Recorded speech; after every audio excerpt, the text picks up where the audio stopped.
제가 신학대학교에 막 입학하고 오리엔테이션 중에 교수님들이 본인들 자신들을 소개하는 그런 시간이 있었던 것이 기억이 납니다.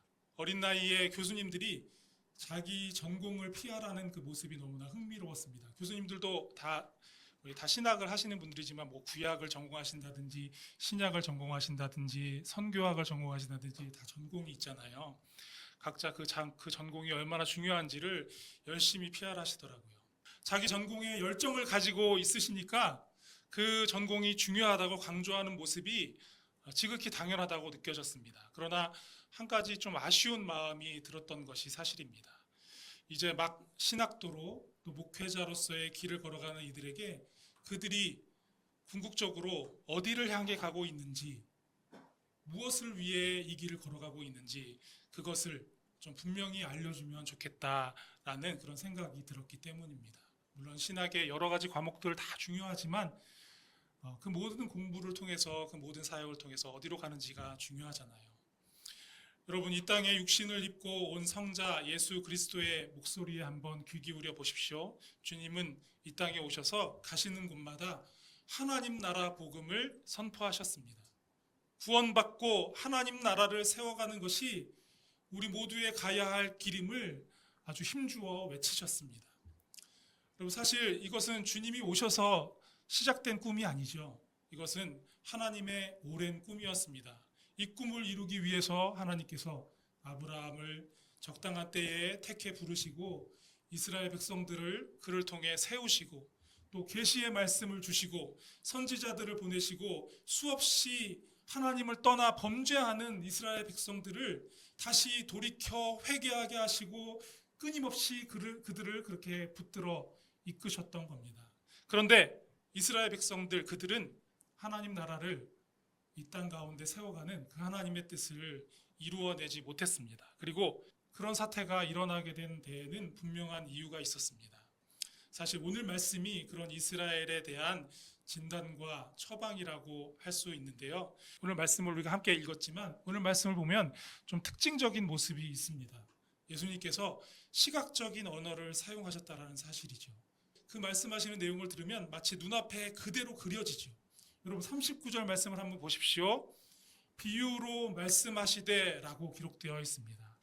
비유라는 방법을 통해서 말씀을 전하시면서 비유 자체가 아니라 그 안에 담겨 있는 말씀의 귀한 진리를 듣는 이들이 깨닫기 원하셨던 겁니다. 첫 번째로 비유로 말씀하신 내용이 뭐죠? 첫 번째는 맹인의 길을 인도하는 모습입니다. 그리고 두 번째는 상상도 안 될 정도로 우스꽝스러운 모습인데 눈에 들보가 박혀 있는 사람의 모습. 눈에 들보가 박혀 있으면서 다른 사람 눈에 있는 티를 빼주겠다라고 하는 그런 모습입니다. 그리고 세 번째는 좋은 열매를 맺는 나무의 이야기 모습이고요. 그리고 네 번째는 두 개의 다른 기초 위에 세워진 그 집의 모습을 보여주고 있습니다. 주님께서 이렇게 시각적인 언어를 사용하신 이유가 있습니다. 예수님의 가르침이 그들의 마음과 머릿속에 오래도록 각인되어서 잊혀지지 않을 말씀이 되게 하기 위해서였던 거죠. 오늘 말씀을 함께 나누는 동안 여러분에게도 이 말씀이 오래도록 잊혀지지 않는 그 말씀이 되는 은혜를 누리시기를 바랍니다. 여러분, 첫 번째 보면 39절부터 첫 번째 부분이 39절부터 40절까지의 말씀인데요. 주님은 먼저 맹인이 맹인을 인도할 수 있느냐? 만약 그렇게 한다면 둘 다 구덩이에 빠지지 않겠느냐? 그렇게 물으십니다. 여러분, 우리가 살고 있는 현대는 뭐 어디 가나 길이 좋아요. 그런데 당시 팔레스타인의 길은 고르지 못했습니다. 이렇게 포장된 길은 찾아보기 힘들었어요. 곳곳에 위험이 도사리고 있는 길들이 많이 있었습니다. 물이 귀한 팔레스타인에서 물을 얻으려고 이곳저곳에다가 구덩이를 많이 파놓았기 때문에 실제로 만약에 앞을 볼 수 없는 사람이 길을 걸어간다면 아주 걸어가기 매우 힘든 환경, 잠깐 가까운 데 가면서도 여러 번 넘어지고 빠지고 그렇게 될 수밖에 없는 그런 상황이었습니다. 그런데 문제는 길이 좋지 않은 것이 문제가 아니죠. 여러 가지 위험 요소가 있는 길도 누군가의 도움을 받아 잘 보고 다닐 수 있다면 아무 문제가 없을 수 있습니다. 문제는 그 길을 밝히 보고 걸어갈 수 있느냐, 그것이 문제입니다. 자기가 볼 수 없다면 누군가의 도움을 얻어서 그 길의 상태를 밝히 알고 걸어갈 수 있느냐입니다. 예수님이 말씀을 통해 보여주시는 상황에서 앞을 볼 수 없는 두 사람이 등장을 하죠. 문제는 한 사람이 또 다른 한 사람에게 길을 안내해 주려고 하는데 둘 다 앞을 볼 수 없는 사람이라는 겁니다. 여러분, 이 누가복음 6장에 등장하는 맹인, 다른 사람의 길을 인도해 주겠다고 나선 이 맹인의 문제가 몇 가지가 있습니다. 좀 문제가 뭔지 몇 가지를 살펴보면, 첫 번째 문제는 당연히 앞을 보지 못한다는 겁니다. 그렇죠? 영적인 무지이죠. 영적인 무지. 그냥 단순히 앞을 보지 못하는 그런 상태를 얘기하는 게 아니라 이 비유의 말씀을 통해서 영적인 무지가 얼마나 위험한지를 알려주는 겁니다. 그리고 앞을 볼 수 없는 상황, 영적으로 무지한 상태, 그 상태에 있다는 사실을 인정하면 큰 문제가 되지 않겠죠. 심각한 두 번째 문제가 있는데요. 스스로 본다고 생각하고 있다라는 겁니다. 영적인 교만을 말하는 겁니다.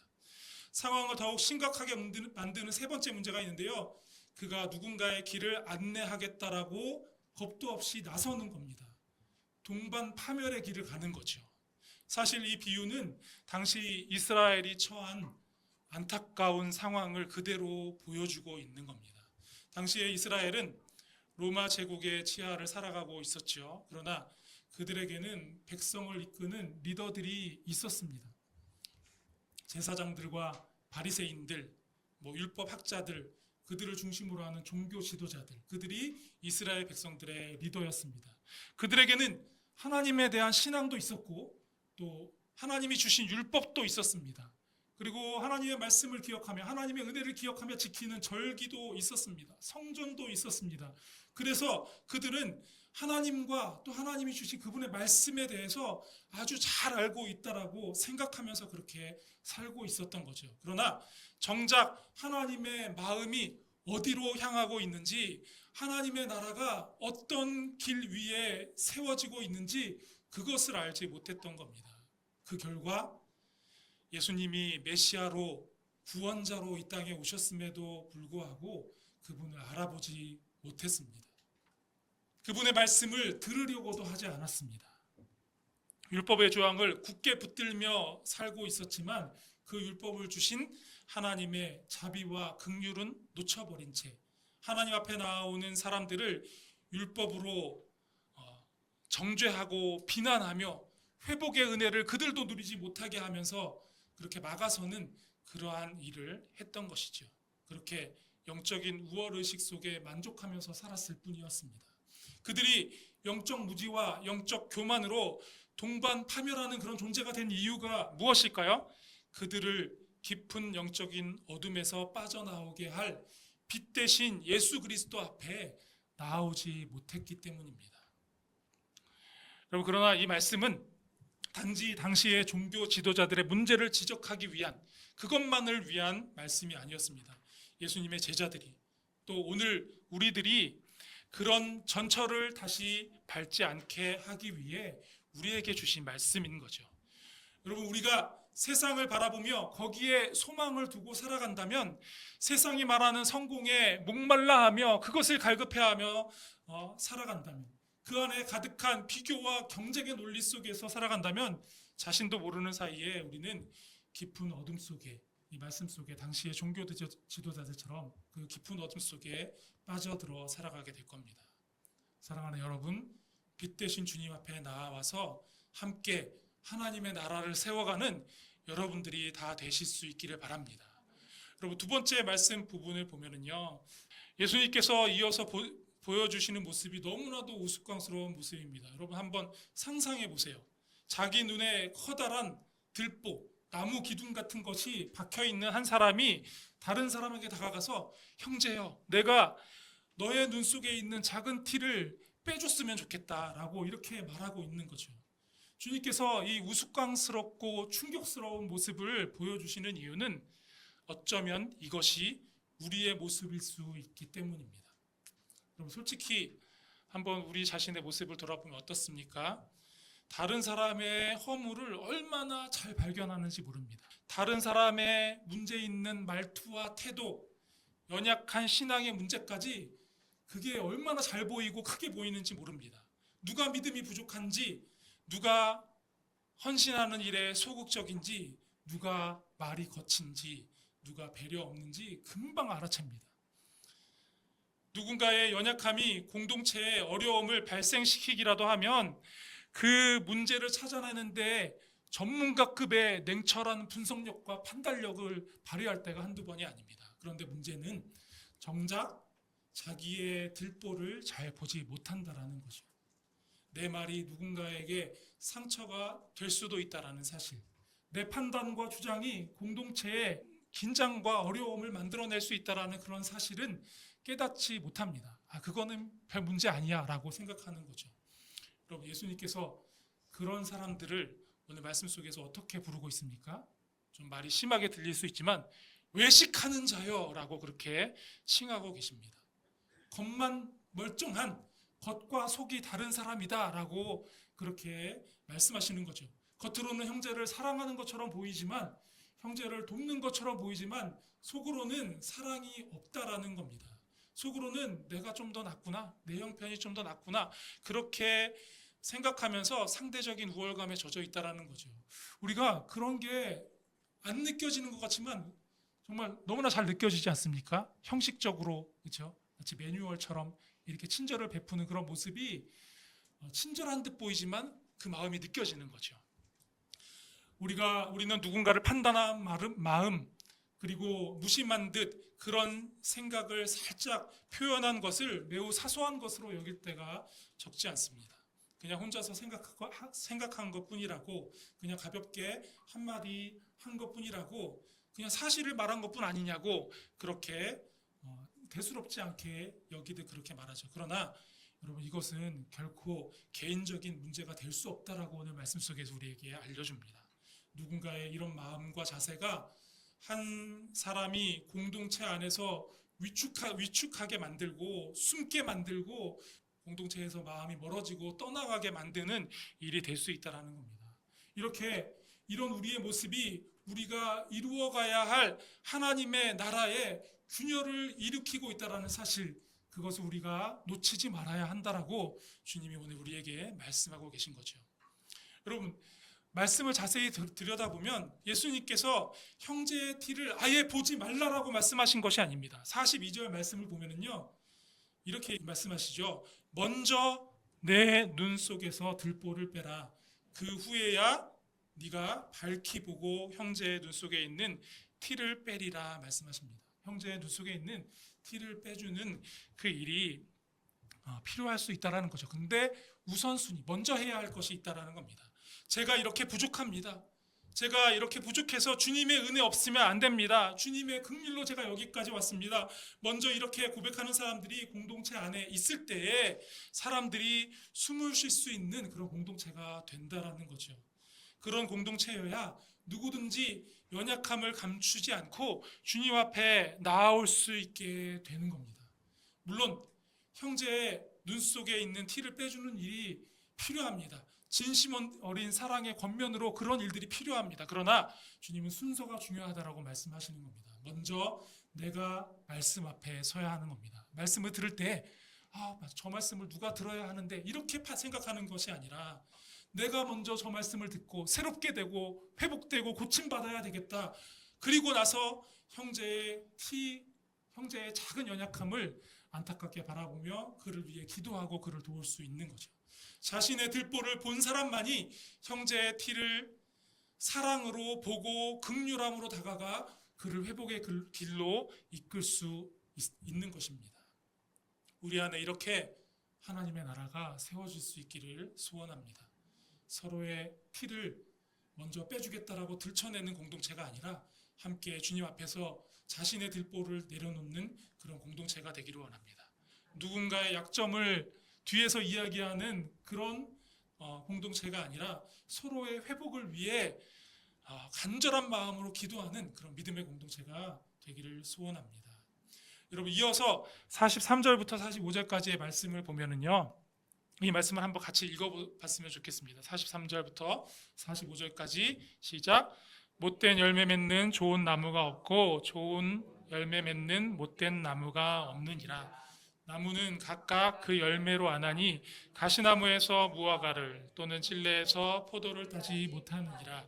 선한 사람은 마음에 쌓은 선에서 선을 내고 악한 자는 그 쌓은 악에서 악을 내나니 이는 마음에 가득한 것을 입으로 말함이니라. 주님께서 나무와 열매의 비유로 말씀하고 계시죠. 좋은 나무는 좋은 열매를 맺고 못된 나무는 나쁜 열매를 맺는다라는 겁니다. 그 열매로 그 나무가 무슨 나무인지 또 건강하고 좋은 나무인지 알 수 있다라는 말씀입니다. 전혀 이해하기 어려운 말씀이 아니죠. 너무나 쉬운 말씀입니다. 그런데 말씀을 바로 이해하기 위해서 조심해야 될 부분이 하나 있습니다. 좋은 나무, 나쁜 나무가 처음부터 정해져 있는 것이 아니라는 사실입니다. 우리가 나무만을 보고 여러분 혹시 나무만 보고 야, 저 나무 상태가 아주 좋구나, 그렇지 못하구나 알 수 있는 분 계세요? 네. 사실 알아보기 힘들죠. 그런데 열매를 보면 단번에 알 수 있게 됩니다.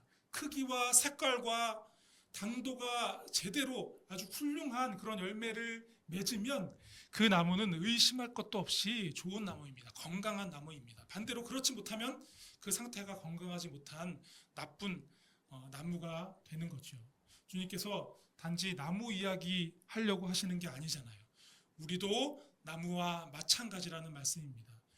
우리 마음에 가득한 것이 우리의 행동을 통해서 우리 입을 통해서 자연스럽게 나온다라는 겁니다. 그렇게 하지 않으려고 해도 때로는 감추려고 해도 그대로 다 드러난다라는 거죠. 우리 입에서 나오는 말은 단순히 입술의 문제가 아닙니다. 우리의 감정 표현도 단순히 잠깐 동안의 기분 문제가 아닌 것입니다. 때로 우리가 이렇게 변명하기도 하죠. 저는 원래 좀 말이 좀 세요. 원래 감정 표현이 좀 직설적이어서 그래요. 제가 좀 원래 예민한 스타일이어서 그렇습니다. 그 제 스타일이고 성격이니까 좀 이해해 주세요. 그 정도도 이해 못 해줘요. 뭐 이렇게 얘기하기도 합니다. 정말 그렇게 넘어가면 될 문제일까요? 사람마다 기질이 다르고 자라온 환경도 다르고 표현 방식도 다 다를 수 있습니다.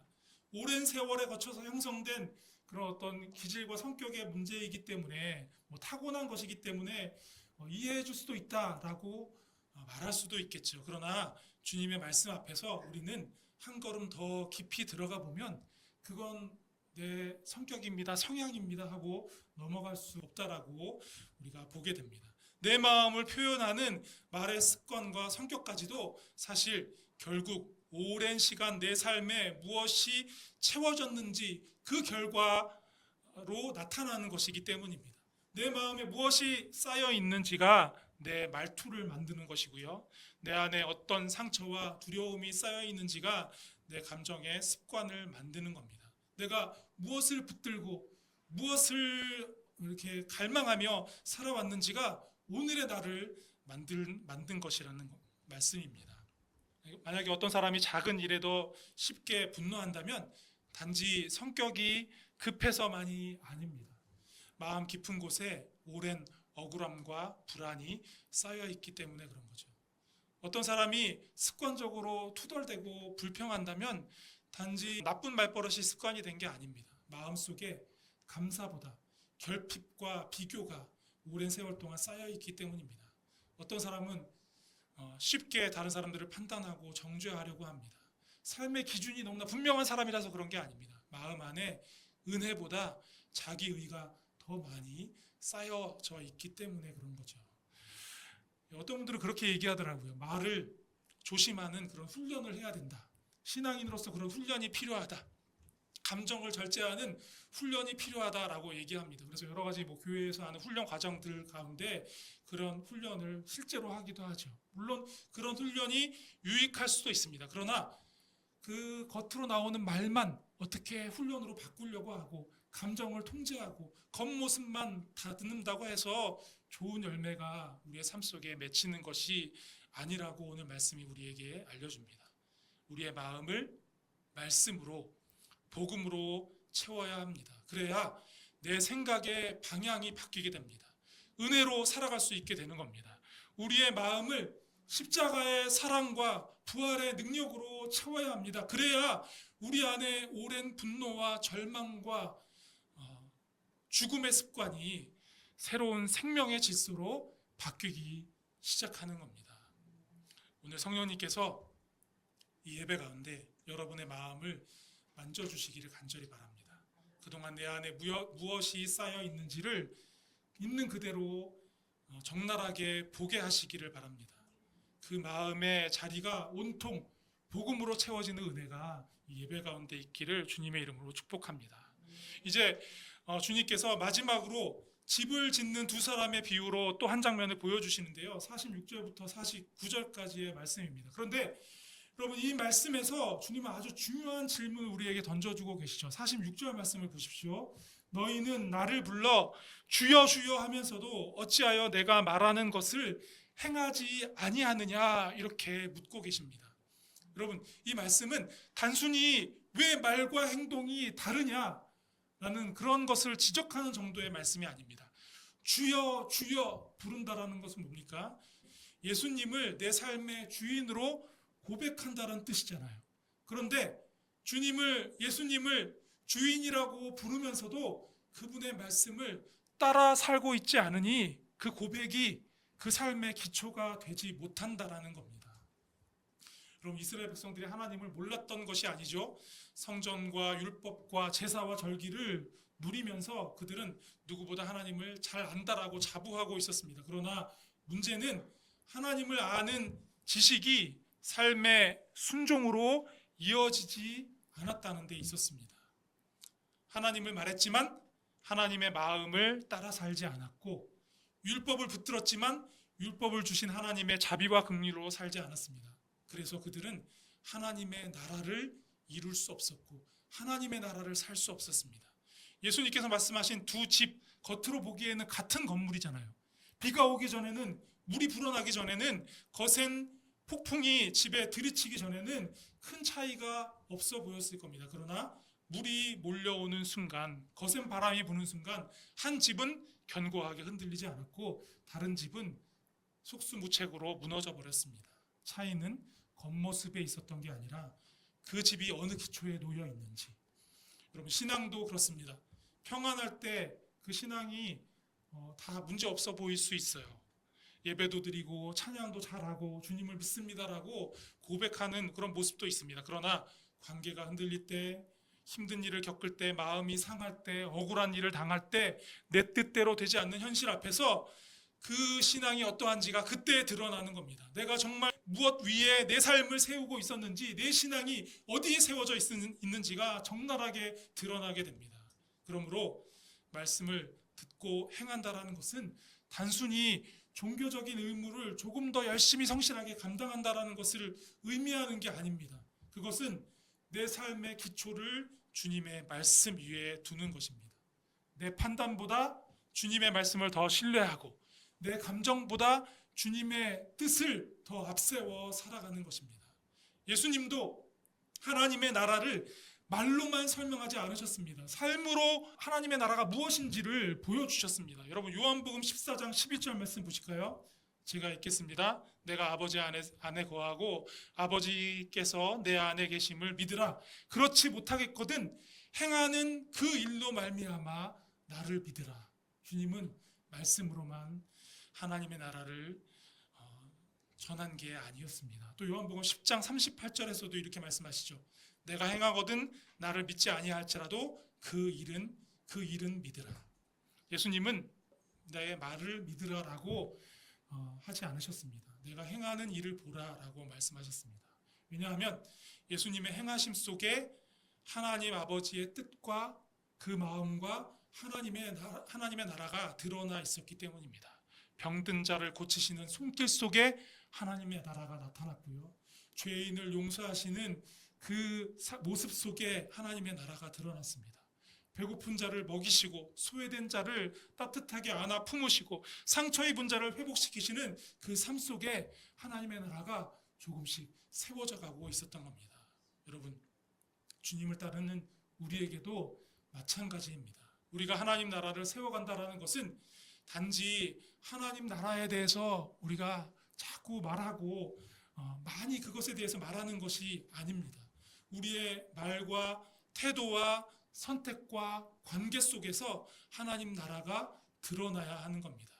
주님의 말씀을 듣고 행하는 삶을 통해 사람들이 하나님이 어떤 분이신지를 보게 되는 겁니다. 저는 그런 생각이 들었습니다. 하나님께서 우리에게 주시는 말씀을 그냥 듣고 흘려보내는 일이 얼마나 많은가. 주일 예배에서 말씀을 듣고 금세 그 말씀을 잊어버리고 그 말씀 잊어버린 다음에도 내가 무슨 말씀을 들었더라, 잘 기억이 안 나네. 어떻게 들은 말씀을 다 기억하겠어. 들은 말씀이 다 어디 가겠어. 이 안에 있겠지. 그렇게 얘기할 때가 있어요. 그러나 하나님께서는 그 말씀으로 우리를 하나님의 사람으로 한 사람 한 사람 세워가기를 원하신다는 사실 여러분 기억하시기 바랍니다. 그 말씀 붙들고 살아가기를 힘쓰는 우리들의 그 치열한 삶의 모습을 통해 우리의 삶 가운데 하나님의 나라가 세워지기를 원하십니다. 오늘 우리 안에 하나님의 나라가 그렇게 나타나기를 원하시는 겁니다. 사랑하는 여러분, 오늘 예수님은 우리에게 분명히 말씀하십니다. 눈먼 사람이 눈먼 사람을 인도할 수 없다라고. 자기 눈에 들보를 보지 못한 사람이 형제를 바로 세울 수 없다라고. 마음이 복음으로 채워지지 않은 사람에게서 좋은 열매가 맺힐 수 없다라고. 주여 주여 부르면서도 말씀대로 살지 않는 사람들의 삶은 무너질 수밖에 없고 그들의 삶에서 하나님 나라를 기대할 수 없다라고 말씀합니다. 우리가 서로를 정죄하지 않고 긍휼히 여길 때 사람들은 하나님의 나라를 거기서 보게 됩니다. 우리가 먼저 내 눈에 들보를 보고 겸손히 회개할 때 사람들은 거기서 하나님 나라를 보게 됩니다. 우리의 마음이 복음으로 채워져 말과 태도에서 선하고 아름다운 열매가 맺혀질 때 바로 거기에서 세상 사람들이 하나님의 나라를 발견하게 되는 겁니다. 사랑하는 여러분, 우리가 단지 교회에 다니는 사람들일 수 없습니다. 우리는 하나님 나라를 오늘 살아가는 사람들입니다. 우리는 이 땅에서 하나님 나라를 오늘도 세워가는 사람들입니다. 그렇기에 우리의 눈빛 하나, 말 한마디, 우리의 태도 하나, 작은 순종 하나가 결코 사소하지 않습니다. 우리가 주님의 마음으로 보고 주님의 사랑으로 말하고 주님의 말씀대로 살아갈 때 바로 그 자리에 하나님의 나라가 세워지기 때문입니다. 우리 리조이스 교회가 이렇게 하나님 나라를 세워가는 공동체가 되기를 소원합니다. 말씀을 많이 들은 것으로 만족하는 것이 아니라 들은 말씀을 삶으로 살아내는 공동체가 되기를 소원합니다. 주님을 고백하는 입술만 있는 공동체가 아니라 주님의 말씀에 순종하는 손과 발이 있는 공동체가 되기를 소원합니다. 우리의 예배와 교제의 삶을 통해 사람들이 하나님 나라를 보게 되는 그 아름다운 역사가 우리에게 있기를 소원하며 그 삶으로 나아가는 여러분 한 분 한 분이 되시기를 축복합니다.